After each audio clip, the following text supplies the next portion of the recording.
How you doing, guys? Welcome to the Bar Stealers. I'm here to give you a quick review of how the Irish players got on in last night's championship games. We're going to start with Nottingham Forest. Darren Murphy added to his account for the club after getting his summer move from Newcastle, and they eventually lost out, unfortunately, 2-1 to Barnsley. Next, on to Preston, featuring a large Irish contingent tonight. Daryl Horgan, Sean Maguire, Alan Brown and Greg Cunningham all made appearances for the Lancashire club as they lost out to Derby, who were skippered by Richard Keogh.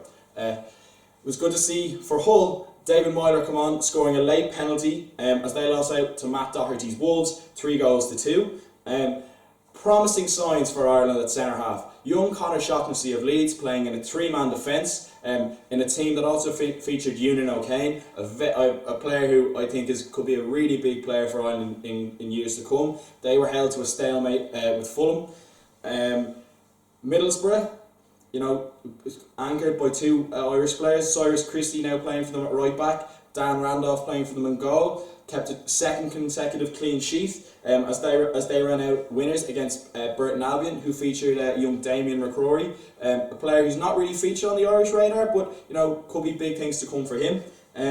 Millwall played out an absolute cracker against Ipswich. Obviously synonymous with Mick McCarthy. They're not as big an Irish contingent as there was previously. Good to see Dave McGoldrick make an appearance as Ipswich won out 4-3 against the Millwall side that featured Aidan O'Brien. Another Irish player was in the under-21s, hasn't really made the breakthrough. It's possibly too late for him as well.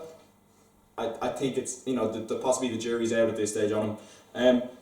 And the last game we're going to look at, Reading and Aston Villa. Aston Villa with that kind of central midfield axis of Irish players, Glenn Whelan and Conor Hourihan. Mixed fortunes for the Irish duo tonight. Glenn Whelan unfortunately scored an own goal in what ended up in a 2-1 loss for Aston Villa.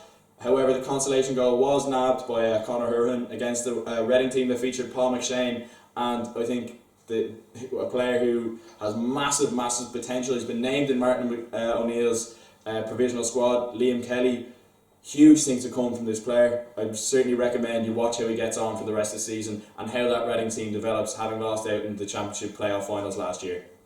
And then looking ahead to Wednesday's games, we could see Johnny Hayes feature for Celtic as they take on Astana in their Champions League qualifying round game.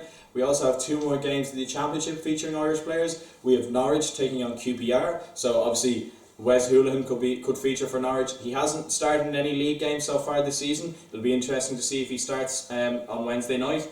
QPR, two young Irish players in that team. Ryan Manning, who really, put his mark on that QPR team last year, and Rhys Grigo-Cox hasn't really had the same kind of development as Ryan Manning in recent years, but it'll be interesting to see how he gets on, not only on Wednesday night, but also moving forward throughout the rest of the season. We also have Sheffield Wednesday taking on Sunderland, so obviously Kieran Westwood, stalwart of Sheffield Wednesday at this stage, along with Sunderland, who now feature Aidan McGeady and Darren Gibson, kind of looking to get their careers back on track, as well as John O'Shea, the club captain.